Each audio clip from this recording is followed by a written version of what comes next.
Podcar, c'est le podcast dédié à l'art contemporain et la charte Un immeuble, une œuvre. Chaque semaine, je vous emmène dans les coulisses de ces projets et vous fais découvrir le travail des artistes, des galeristes et des acteurs engagés pour faire rayonner cette charte. Retrouvez ces projets et le travail de nos invités sur le compte Instagram de l'agence Monumentart. Aujourd'hui, je suis heureuse de vous présenter Florent Maubert, fondateur de la galerie Maubert. Bonjour Florent, merci d'avoir accepté mon invitation. Actuellement, vous êtes directeur de la galerie Maubert. Pouvez-vous nous parler de votre parcours ?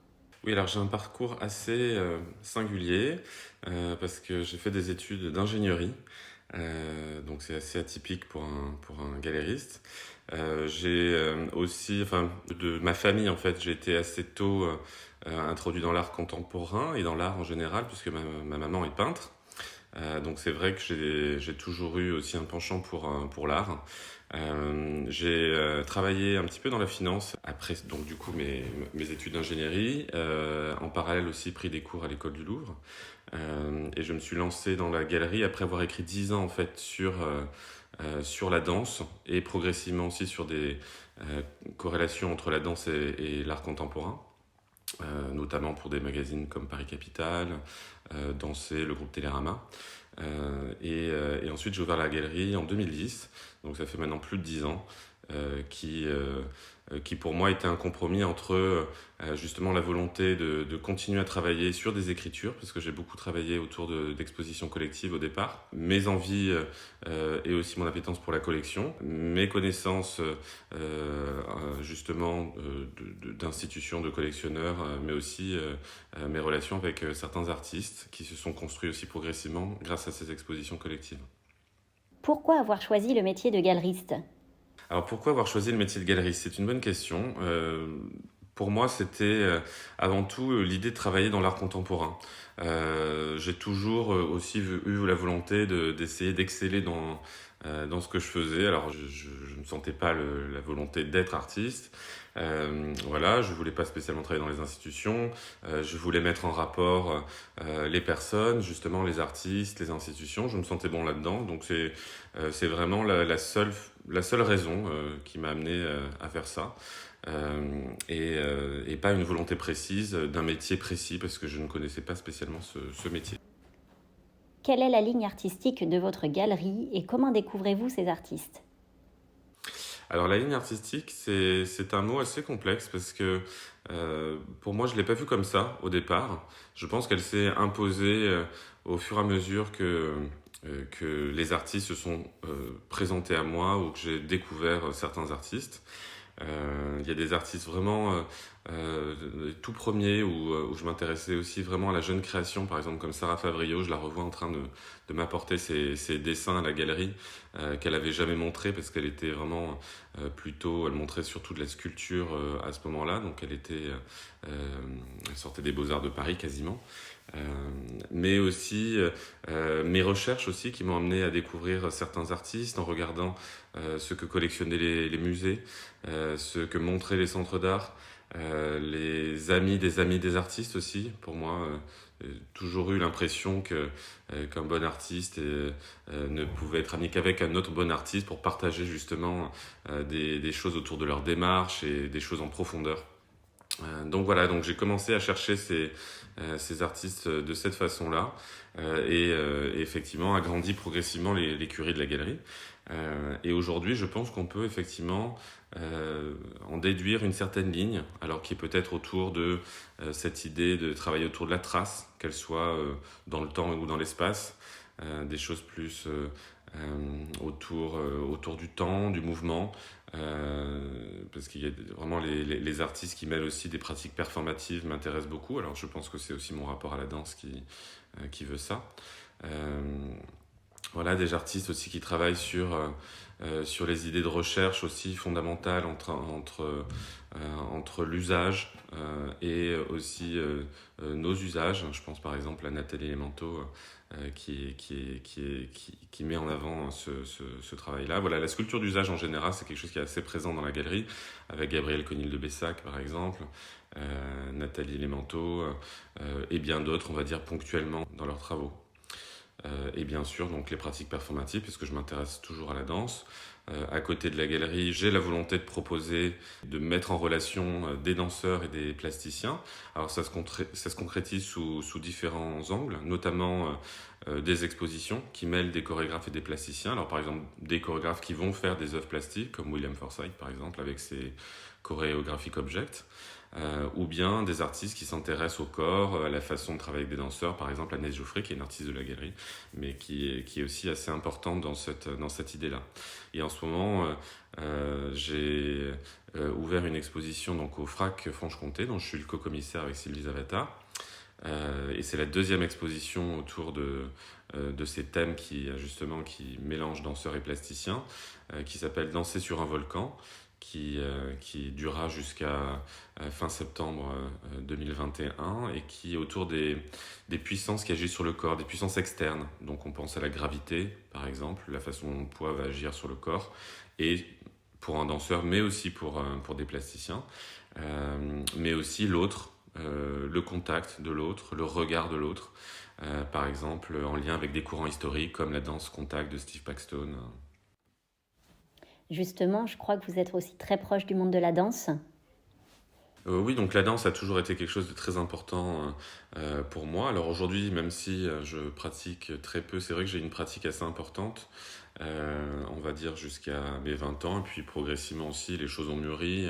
Donc j'ai mon EAT, par exemple, en danse classique, jazz et contemporain. Donc c'est aussi des disciplines qui toutes m'intéressent pour des raisons différentes. La rigueur du classique, l'ouverture aussi du jazz, mais aussi voilà, la rigueur un peu plus peut-être plus profonde du contemporain.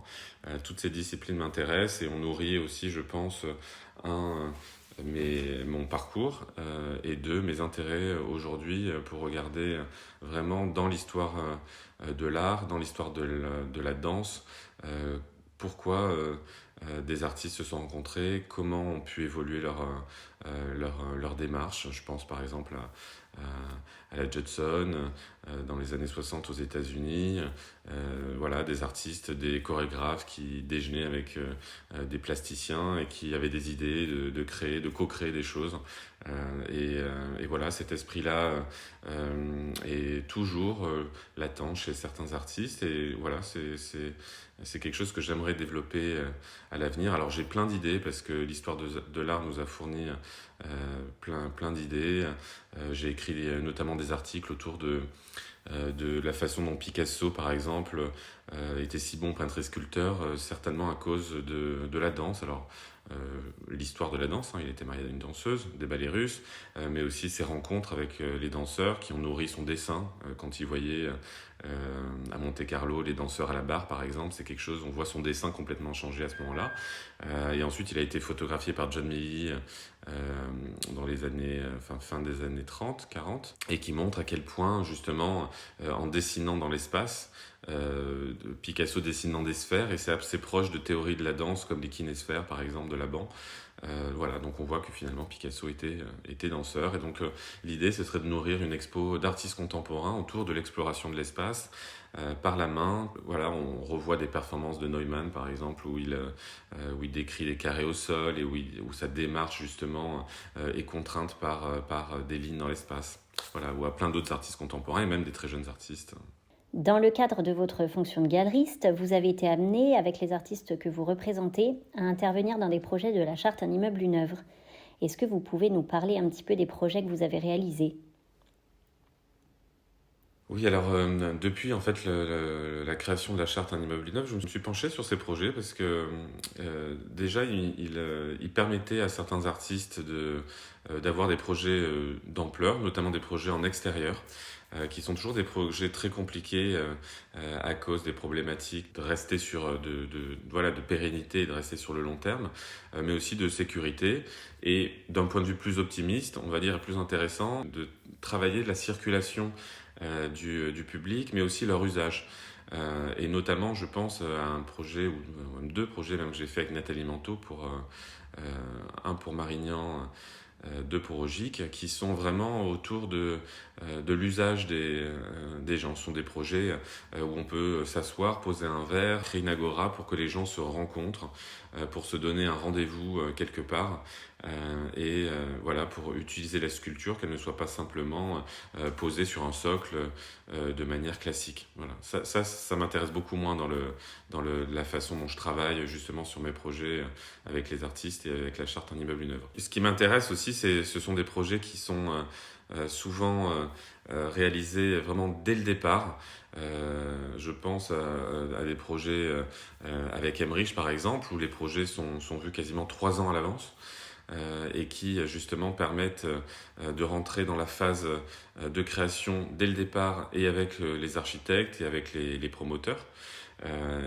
Justement de pouvoir changer ou certaines choses architecturales, un jardin, changer les plans, les faire passer de tel ou tel endroit pour que la sculpture justement puisse être à l'endroit on va dire optimal. Et j'ai souvent une très bonne écoute de la part des promoteurs et des architectes.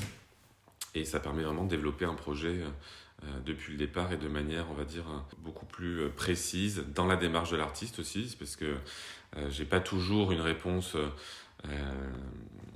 positive de la part des artistes. Certains ne veulent pas justement travailler sur commande ou travailler avec les contraintes d'architecte. Donc justement, je sélectionne les artistes qui ont envie de le faire, parce que pour moi, tout passe aussi par l'envie de travailler de cette façon-là.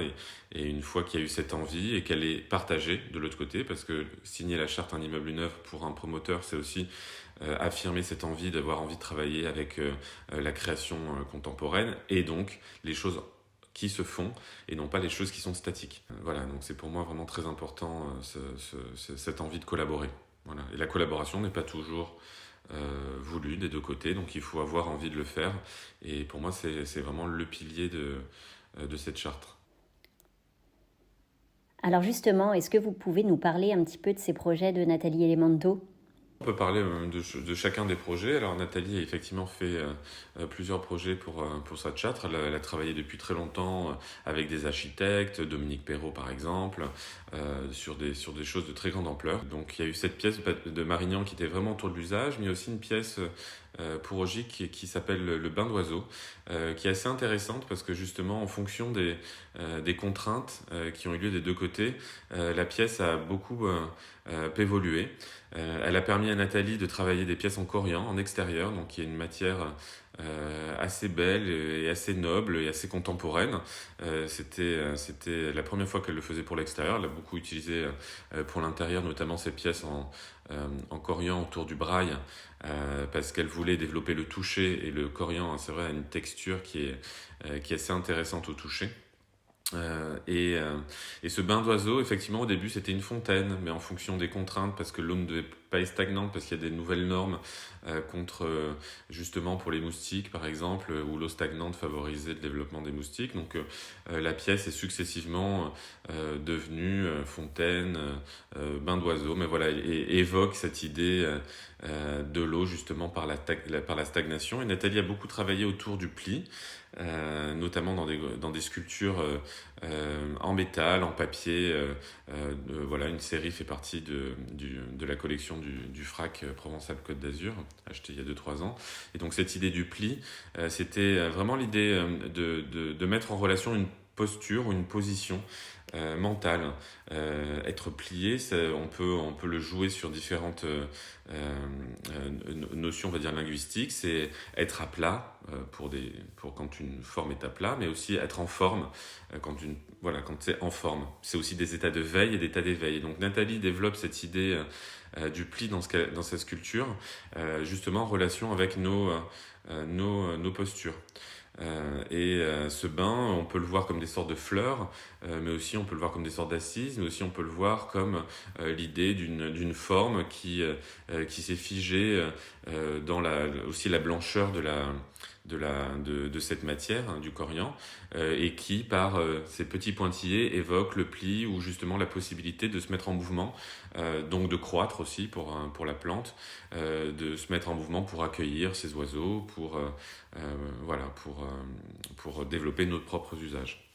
En tant que galeriste, que pensez-vous de la charte Un immeuble, une œuvre ?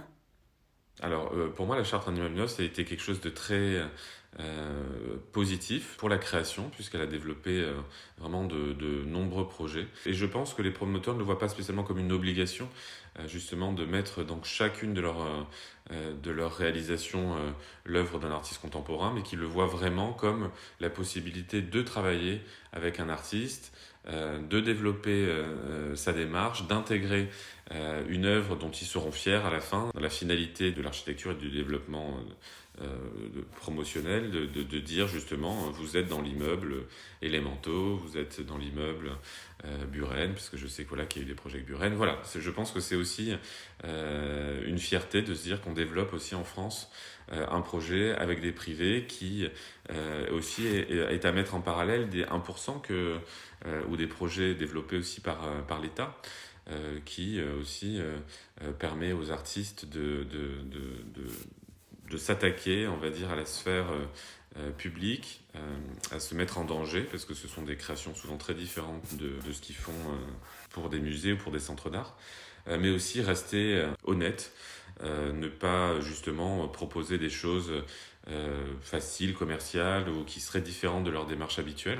Et je pense qu'il faut justement dans ces projets faire attention à ne pas tomber justement dans une facilité de la décoration. Et encore, je n'ai rien contre la décoration. C'est même une partie assez importante du développement de certains artistes contemporains. Je pense à Armel Edler qui travaille là-dessus, ou même actuellement à la galerie, je montre Sylvie Fanchon qui justement intègre ces concepts-là pour justement développer son travail. Mais voilà, j'ai vu les réalisations dans certains pourcents publics ou dans certaines réalisations d'un immeuble une œuvre qui pour moi sont peut-être plus orientées autour de la décoration et qui pour moi n'était pas dans l'esprit justement d'un immeuble une œuvre au départ, qui était vraiment développer la création contemporaine et justement de demander aux artistes contemporains d'investir ces lieux en restant vraiment proches de leurs travaux, de leur démarche artistique. Effectivement, la frontière entre art et décoration est parfois mince. Qu'en pensez-vous ? Oui, enfin moi j'ai rien contre j'ai rien contre la décoration, mais il faut pas voilà, juste quand on dit on va aider la création contemporaine et aussi des artistes souvent émergents aussi, de proposer des designers de renom à côté. Je pense on n'est pas vraiment dans l'esprit initial de la charte en immeuble neuf. Alors que la création soit émergente, je sais pas, parce que moi je travaille avec des artistes vraiment de toute expérience, et pour moi ils ont tous besoin de cette charte. C'est très important pour eux parce que c'est vraiment la possibilité de travailler, de se mettre en danger. Donc je sais pas s'il y a besoin de faire encore aussi de mettre en avant un jeunisme ou qui pour moi est un peu réducteur. Je pense que les artistes de toute tâche pourraient travailler pour cette charte Un immeuble une œuvre et mettre en avant plutôt la scène française. Pour moi ça c'est vraiment important. Mais voilà, je pense qu'il faut pas se tromper de cible, et je pense qu'elle veut mettre en avant l'art contemporain français, et je pense que c'est une bonne idée. Quels sont les bénéfices que les artistes peuvent retirer de leur participation à un projet de la charte ?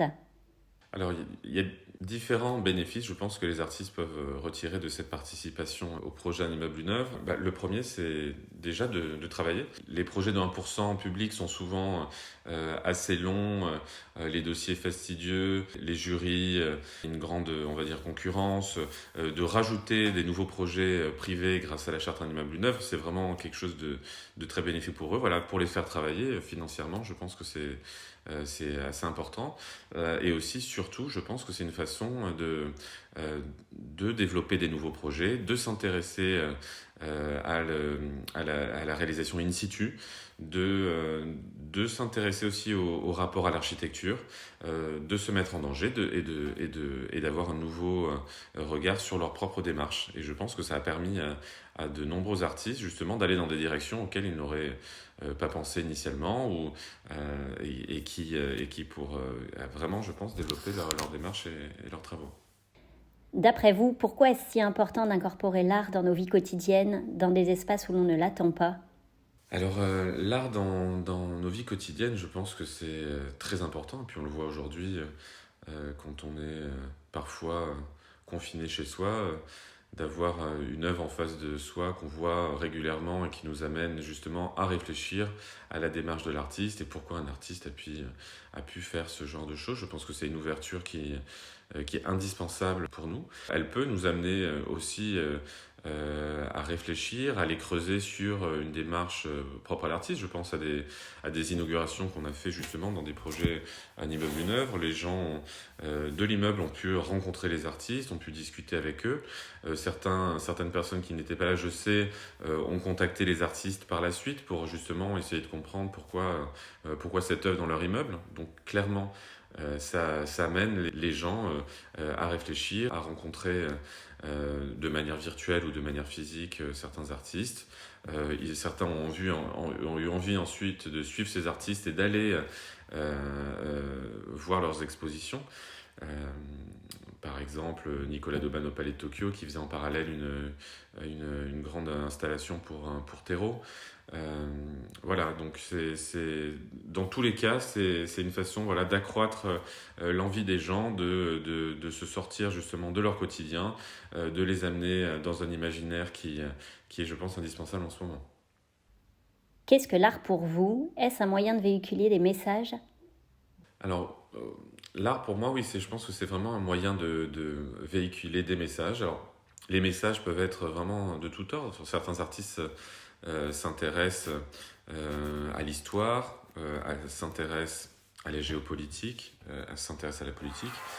Et pour eux, l'art est vraiment quelque chose d'important pour véhiculer ces messages. Alors, c'est vrai que parfois, ça ne rencontre pas dans justement l'adhésion de certains promoteurs ou de certains architectes, justement parce que l'artiste est trop engagé pour ce genre de projet. Et justement, on ne veut pas imposer un choix politique à des habitants d'un immeuble qui, justement, par définition, vont être de tout bord politique ou d'avoir des idées qui peuvent être à l'encontre de ce message-là. Mais je ne pense que ça ne doit pas empêcher l'artiste, justement, de véhiculer des messages qui sont peut-être de l'ordre aussi philosophique, littéraire, voilà, même historique. Il y a des choses qui peuvent justement être intégrées dans la charte Un immeuble, une œuvre assez facilement. Et pour moi, c'est indispensable parce qu'une œuvre qui ne véhicule pas de message, peut-être ne nous amène pas à réfléchir. Et pour moi, c'est indispensable de croiser des œuvres dans son quotidien qui nous amènent à réfléchir. Après, elle nous amène à vivre. Le design, c'est vraiment aussi comment adapter le corps. Une chaise, elle a une forme d'un corps. Le vocabulaire utilisé pour décrire une chaise, c'est le dos de la chaise, les accoudoirs, enfin c'est le vocabulaire du corps. Donc il y a vraiment une proximité entre le design et notre façon de vivre. Donc la décoration, le design aussi sont des choses importantes pour vivre. La couleur d'un mur, c'est important. Donc vraiment, je pense que la décoration est très importante.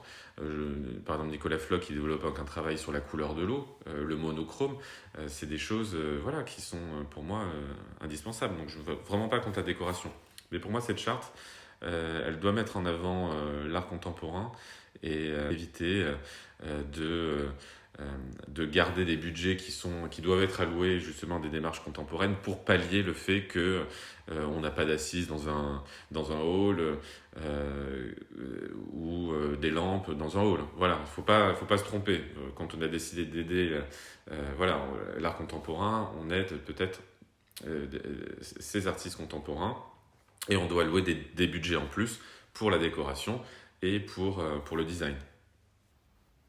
Est-ce que vous avez des projets à venir? Pouvez-vous nous en dévoiler quelques-uns? Alors, des projets avec un immeuble neuf, un projet qui sera installé d'ici la fin de l'année pour Emerige avec Sarah Favrio. Donc certains connaissent Sarah depuis son exposition au Palais de Tokyo où elle avait justement investi la galerie Wilson avec 2000 tasseaux de bois sculptés comme un dessin dans l'espace qui représentait à la fois des sculptures sur socle, mais aussi des sortes de cabanes sur pilotis avec des ouvertures où on pouvait voir à l'intérieur des cabanes des œuvres d'autres artistes avec différents commissariats qui s'étaient succédés. Ces cabanes, en fait, ont trouvé une seconde vie par la suite. Notamment une a été acquise par le Macval et installée de manière pérenne sur le plan d'eau. Donc, pour ceux qui ont la chance d'aller au Macval, vous pourrez voir en allant dans le jardin cette sculpture qui se reflète dans l'eau et c'est très très beau. Et Emmerich aussi a décidé d'en adapter une aussi pour un de ses jardins. Donc je dis adapter parce que c'est toujours des créations très différentes. Autour de la cabane, il y a une sorte de chemin en bois, des sortes de passerelles qui zigzaguent à l'intérieur du jardin. Donc c'est en cours, hein, donc c'est vraiment un projet. Il n'y a ni photo ni dessin complètement figé. Donc c'est vraiment un travail actuellement avec les paysagistes, les promoteurs, les architectes pour définir justement ce tracé et cette spécificité de cette sculpture. C'était assez important aussi. Emmerich a été très à l'écoute pour proposer ce projet à Sarah Favrillot parce que ces cabanes ne sont pas spécialement d'usage. Elles ne doivent pas être investies au Palais de Tokyo. D'ailleurs, elles étaient mises à hauteur. Elles étaient à une taille un peu d'adolescent, on va dire, ni pour les enfants, pas pour développer l'imaginaire de la cabane, mais aussi ni à taille d'adulte pour que les gens ne puissent pas s'imaginer monter dessus, marcher, rentrer à l'intérieur. Ce sont des sculptures, ce sont des œuvres d'art et c'était important pour l'artiste qu'il n'y ait pas cette notion d'usage et de créer une cabane justement pour le jeu. Donc ce jardin d'Emmerich n'est pas un jardin accessible à toute la copropriété, c'est un jardin on va dire où les gens peuvent regarder depuis les nombreuses terrasses qui sont présentes. Certains ont accès au jardin, comme dans n'importe quel musée, seront conscients du fait que ce n'est pas que c'est une œuvre d'art et que elle ne doit pas être mise en danger justement par l'usage. Merci Florent. Merci à toi, c'était très agréable cet échange. Cet épisode est maintenant terminé. S'il vous a plu, n'hésitez pas à le partager avec vos proches et à lui mettre un avis 5 étoiles ou le commenter sur votre plateforme d'écoute préférée. Merci de nous avoir écoutés.